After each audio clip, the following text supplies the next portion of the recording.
Hi there. We're saying hello there today. Again, reading. This is Machiavelli's. Just reading Machiavelli's Discourse. Again, I'm Clifford Bates. We're continuing Book One of Machiavelli's Discourse. Today, we're looking at Chapter Five, which continues the idea of this point he did in the last chapter of the tributes. How the tributes were the guarantors of freedom in that sense, protectors of freedom in that sense. And that the idea in the previous chapter he dealt with the question of there needs to be this division between the people and the great, and that there needs to be contestation, and there needs to be a means by the people can now can ventilate their problems with the rules of those who rule them, and again, there needs to be a mechanism that protects freedom in that sense. So let's look at chapter 5. Where the gods of freedom may be settled more securely, in the people or in the great. So who are the guards of who guards freedom best? He asked the question. The people or the great? And which has greater cause for atonement? In other words, if there's going to be atonement, or those are kind of like a argument against it, the atonement is this kind of idea that I'm going to say, no, I don't want that. I don't stop it. I oppose you. Which people's who has greater cause, the people or the great, right? And who wishes to acquire? He who wishes to acquire, or he who wishes to maintain? Whose claim is greater? Wishes to acquire or to maintain? Right, this idea. There's like three different questions in here. Who is the proper guard of freedom? People of the great. Which has the greater cause for atonement? The people of the great. And in other words, and this is the question: he who wishes to acquire, or those who wish to maintain? Right. This is this idea. This is the great wants to acquire things, and the people, the many, just wants to be left alone. That's what what Machiavelli's argued famously in The Prince, right? Let's look at this. This is for paragraph 1. For those who have prudently constituted a republic, among the most necessary things ordered by them has been to constitute a guard for freedom, and according as this is well placed, that a free way of life lasts more or less. In other words, what are the guardians of freedom? What you need a guard for freedom. You need a guardian, someone who's going to guard or protect the freedom, the political, that the government will be a free one, and the people, the parties will have their freedom. In other words, who is the guard, right? Because in every republic there are the great and the popular men. So there are two tenses. Right? All republics have the great and the many, right? The popular, the many. The great and the popular. And it has been doubted in which hands it is better to place the said guard. With the Macedonians, it was, and in our times, with the Venetians, it has been put in the hands of the nobles. In other words, Macedonians and the times of the Venetians, the guard was put in the hands of the nobles. But with the Romans, it was put in the hands of the plebs. In other words, the idea of the tributes. The idea of the tributes are going to be the guardians of this, and therefore the Romans, in other words, the Spartans, whom we praised earlier, but then and the Venetians both put it in terms of they put their freedom and they maintain the guardians of them are in the hands of the nobles. Here, the Romans, they do it they put it in the hands of the pleb. Therefore, it's a necessity to examine which of these republics made the better choice. If one goes back to the reasons, there is something to say on every side. But if one examines their end, one takes the side of the nobles, because the freedom of Sparta and Venice had a longer life than that of Rome. Okay, interesting. In other words, Sparta and Venice had longer longevity, the freedom until the rise of the rise of Caesar, right, and the rise of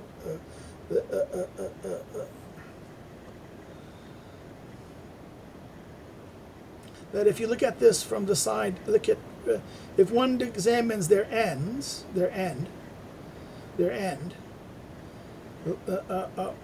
one sides with the nobles, right? This is the classic argument that the few are better than the many. The many are. This is the classic argument, right?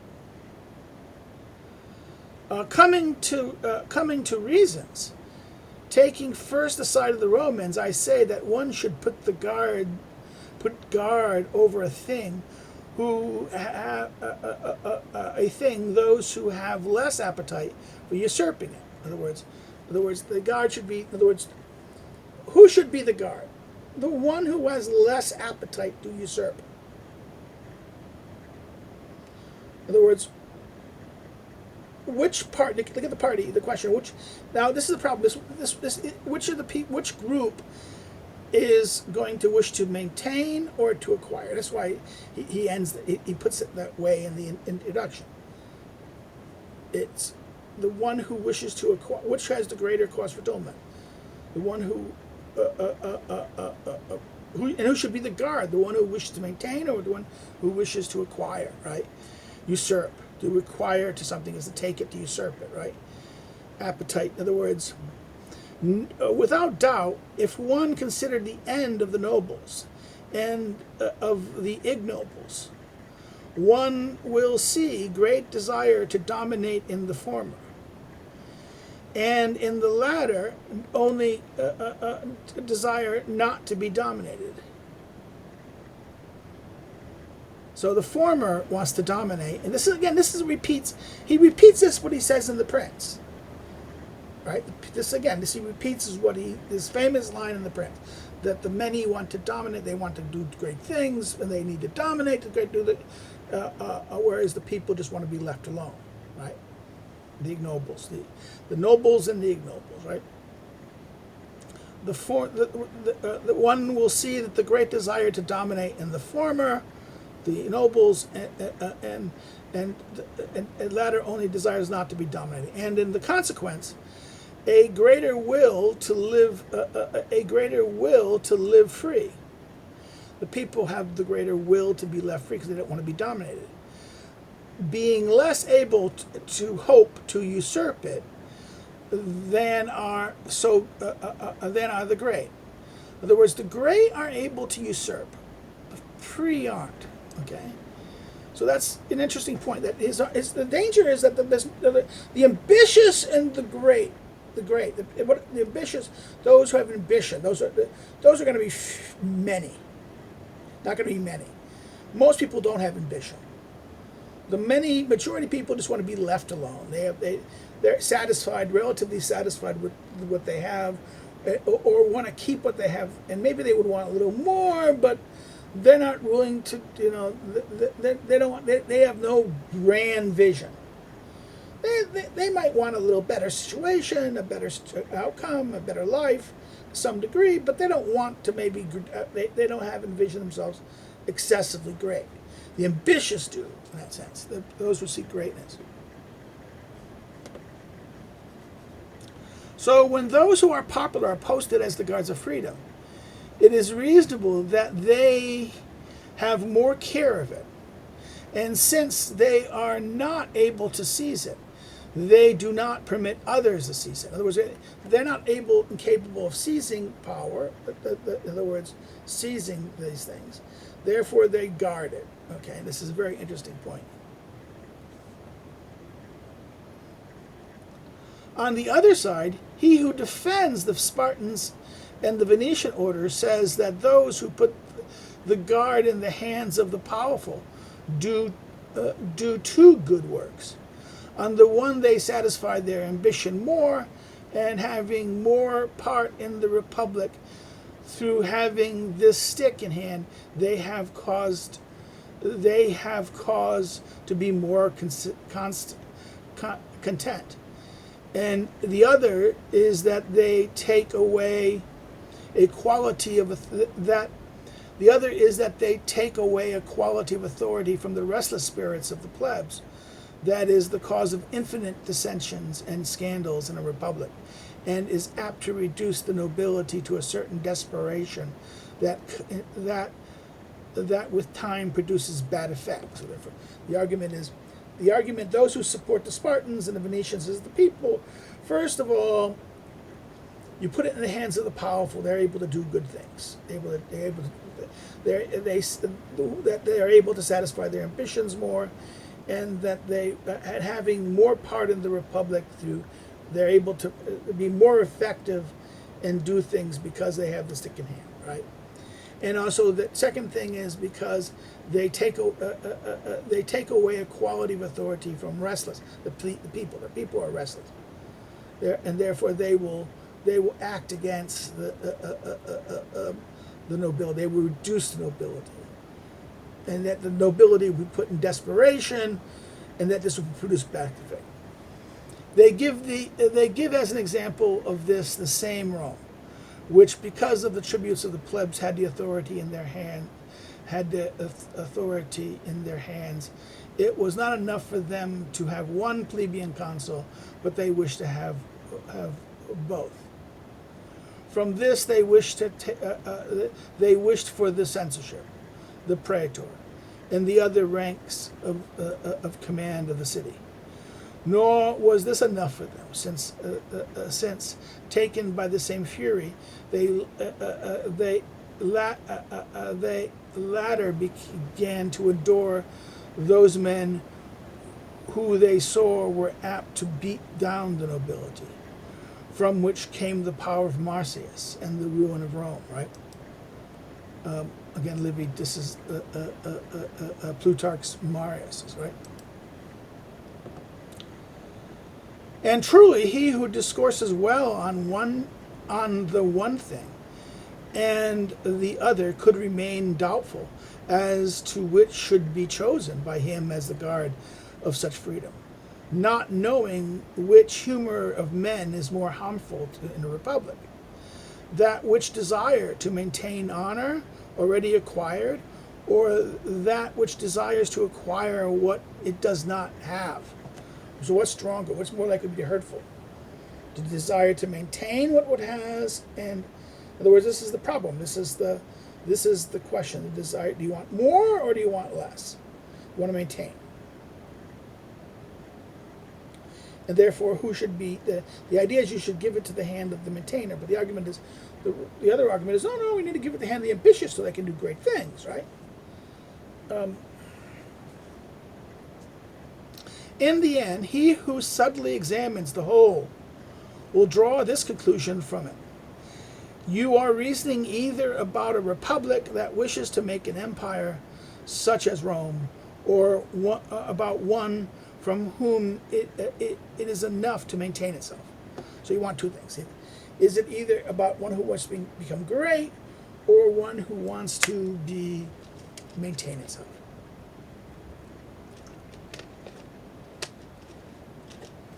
Very interesting argument. The argument is that, in other words, if you want to maintain itself, great. In the first case, it is necessary to do everything that as Roman did. In the second, you can imitate Venice and Sparta, for the causes that will be told in the following chapter, next chapter. In other words, here's the big issue. The Roman. The question here is interesting. That if you want to become great, then you need to you should follow the Roman example. Because why? If you want to maintain, just simply maintain the situation, you want an empire, you want to become great, you want to be important, then you should follow the Roman, which is give the power of a check and the guardian of this to the people. If you want it to be in the hands, if you want it to maintain a republic and not really become great and just maintain it and you start it, you give it to the hands of the nobility. It's a very interesting argument here in that sense. Now, chapter 4, but so as to return to the discoursing on which men in a republic are more hurtful? Those who desire to acquire, or those who fear to lose what they have acquired? I say that when Marcus Menius was created dictator and Marcus Filius master of horse, both of them plebeians, so as to look into certain conspiracies that have been made in culpa against Rome. Authority was given to them by the people to be able to look into whomever in Rome, through ambition and extraordinary modes, might be contriving to come to the consulate and to the other honors of the cities. It appeared to the nobility that such authority was given to the dictator against them. They spread it through Rome that the nobles were not the ones seeking honors through ambition and extraordinary modes, but rather the ignobles, who, not trusting in their blood and virtue, were seeking by extraordinary paths to come to those ranks. And they accused the dictator particularly. So powerful was the accusation that, holding an assembly and complaining against the calumnies put on him by the nobles, Manlius laid down the dictatorship and submitted himself to the judgment that might be made of him by the people. And then, after his case had been aired, he was dissolved. In other words, the example of this, Menius said, "Okay, I was trying to go do this, but then these people objected, saying, 'Oh, you're really trying to become an empire tyrant and like this.'" So what he did was he said, "Okay, now he was dissolved." He said, "Okay, I'm submitting my power. I'm going to be judged." He submitted himself to be judged, and he was dissolved. There it was, much disputed, which is more ambitious, he who wishes to maintain, or he who wishes to acquire. For either one appetite or the other can be the cause of very great tumults. In other words, either the desire to get or the desire to keep. These both can be. These are the engine: the desire to get, to get, and the desire to keep. These both can be great tumults in that sense. Yet, nevertheless, they are most often caused by him who possesses, because the fear of losing generates in him the same wishes that are in those who desire to acquire. For it does not appear to men that they possess securely what a man has unless he acquires something else new. In other words, this is that weird thing. The acquire was that, for it does not appear to men that they possess securely what a man has, unless he can acquire something new. There is this besides, that since they possess much, they are able to make an alteration with great power and great motion. So therefore, they possess much, and therefore they can make alterations with power and motion. So not only that they want more, they don't feel secure until they can get more.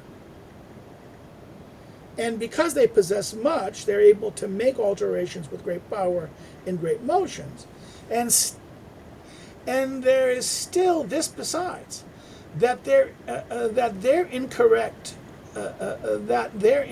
and ambitious behavior inflames in the breast of whomever does not possess the wish to possess, as to avenge themselves against them by despoiling them, or to be able also themselves to enter those riches and those honors that they see being used badly by others. In other words, envy here, right?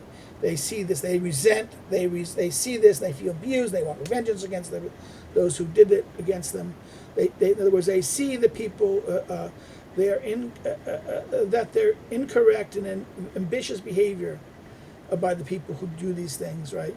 Inflames in the breast who do not have possessed the wish to possess, so as to avenge themselves against this by despoiling, right? And those, or to be able themselves, in other words, two groups. One that will see that, and they see that action, and they resent them, and they want to punish them for that, and harm them for that. They want to against them by despoiling them, right? Or that I envy them. I want what they have, okay? And I see that them using them. I see them using their power and their thing badly. I want their power and their riches, but I want to do it well, not badly like them. So that's how he ends this chapter here. So let's stop. This is a where the chapter stops. This is where 5 stops. If you have any comments or questions or things you want to address in that sense, please raise it here. I will address them. I will respond to the comments in that sense. If you liked it, like the video. Please like the video. It helps. Like it, share it far and wide. Share it with your friends. Share it on your social media. It helps the algorithm grow in that sense. Grow attention to the video. Second thing is, you didn't like it, you can say no. You can always thumb down it, but say why in the comments. Say what you didn't like, and maybe we can improve things. Another thing you can do is you can subscribe. If you've not subscribed already, please subscribe. Encourage others to come check the channel out. You can go check the back listing of the previous videos. You can check our 2 different series on the prints that we did, and the other series that we've done here over the years. Also, you can do is follow me on social media. The social media links below. You can check, if you want to know more about me as a scholar and as an academic, and see my research and things like that, you can follow my academic social media links below those. And then if you want to help me to do what I do, you want to contribute in some way, you can do so as a Patreon or through Subscribe Star, Patreon, through those means. And then last but not least, you can